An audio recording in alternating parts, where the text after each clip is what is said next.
Hi there, welcome to Apache-Geode's YouTube channel. I am Ambajan and today we will learn how to install this app on Mac using Homebrew, which is also popularly known as simply Brew. But before we get started, let me answer some frequently asked questions first. To start with, what does a package manager like Homebrew does? Well, a package manager lets you install, uninstall or repair apps on your Mac. A package manager is very similar to App Store on macOS or Microsoft Store on Windows operating systems, except that a package manager uses commands that you type on Mac terminal to install or uninstall different programs. Some of the popular package managers for Mac include Homebrew, Nix, and Macports.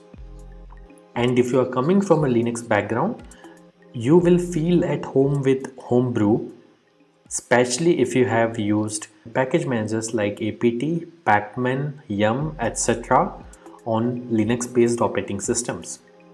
Next up, is it safe to install the Mac apps via Homebrew? Short answer, yes. In fact, Homebrew is the most popular and thus most widely used package manager on macOS. Moreover, Homebrew is a non-profit member of Software Freedom Conservancy Foundation, also known as SFC Foundation. Many other open source projects like Git, BusyBox, Samba, Wine are all part of this Software Freedom Conservancy organization. Also, you might be surprised to know that Homebrew is the most forked project on GitHub and it has the largest number of contributors on its GitHub repository. Many devs at organizations like Google, Apple, Dropbox, Stripe, etc. use Homebrew to set up different development environments on their MacBooks and iMacs. Next question. Can you use Homebrew to install programs on Apple Silicon or more popularly known as M1 MacBooks? Again, yes. Starting version 3.0 of Brew, Apple Silicon is now supported on Homebrew. In fact, Homebrew also supports programs that are at the moment only supported via Rosetta 2 on Apple Silicon. Now that I have answered your questions on safety and compatibility of Homebrew, let's get to the installation process. Before we can install anything using Brew, we need to install the package manager itself, that is Homebrew, on your Mac. So let's see now how can we install Brew on Mac. Let me open my Mac here. First, you need to press Command and space on your keyboard. This will open Spotlight Search on your Mac. And then you have to type terminal.app. You will see this terminal app. Simply double click on it to open terminal. Let me maximize this terminal window. Now we need to copy paste the command to install Homebrew from the Brew website. So open your web browser and simply go to the website brew.sh. Once you are on the website, you will see this section called Install Homebrew, which has a command that you can simply copy by clicking on this button over here. Once it is copied, you have to go back to terminal, right click, paste. Now that the command is copy paste over onto this terminal, press enter. This will start Brew installation. Now it is prompting me to enter my user's password on Mac.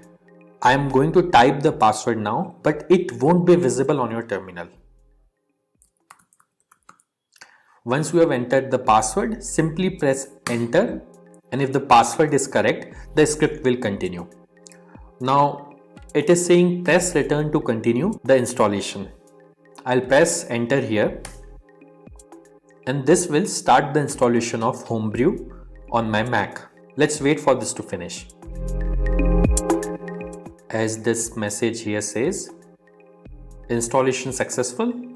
So that's it. Brew is successfully installed on your Mac now. Now before we proceed, I would like to highlight that Brew collects anonymous usage data via Google Analytics. As you can see on this page, if you want to opt out, you can simply run this command brew analytics off and press enter, which simply disables the anonymous usage data collection on your Mac.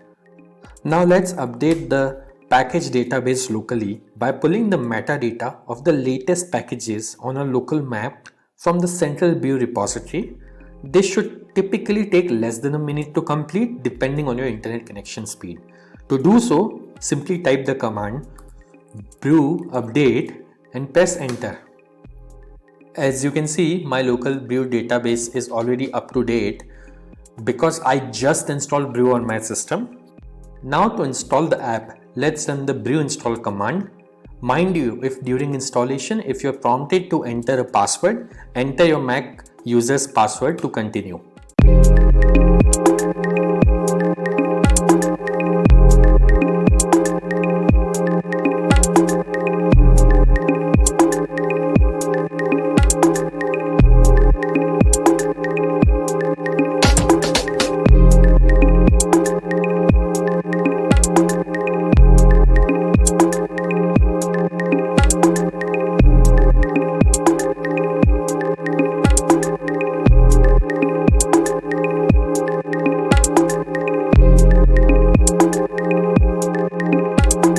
That's it. The installation was successful. If this video was useful, don't forget to hit the like button. And if you faced any problems during the installation in this video, please leave a comment below and somebody from apache-geode team will reply back to you. If in future any app installed using brew stops working, then you can simply reinstall it using the command brew space reinstall space the name of the program. For example, I'll try to reinstall this program called Hello, which is already installed on my system. As you can see, it is downloading the program and it says reinstalling Hello, and now Hello is successfully installed.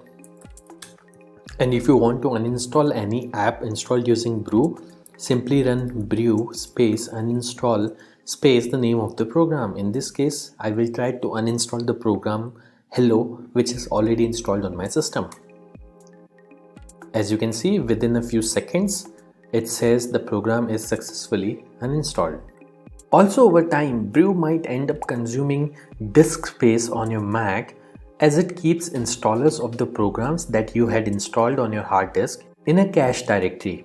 So you can use the brew space cleanup command once every 6 to 12 months to free up some space on your Mac. This command removes app installers and older versions of the packages only. It would not uninstall any of the apps that you have installed. As you can see, brew cleanup was successfully run on my system. So do subscribe to our channel as we have tutorials for installation of over 9,000 programs on Mac, which will come handy. If you need to install other apps on Mac in future, chances are that we have got it covered already.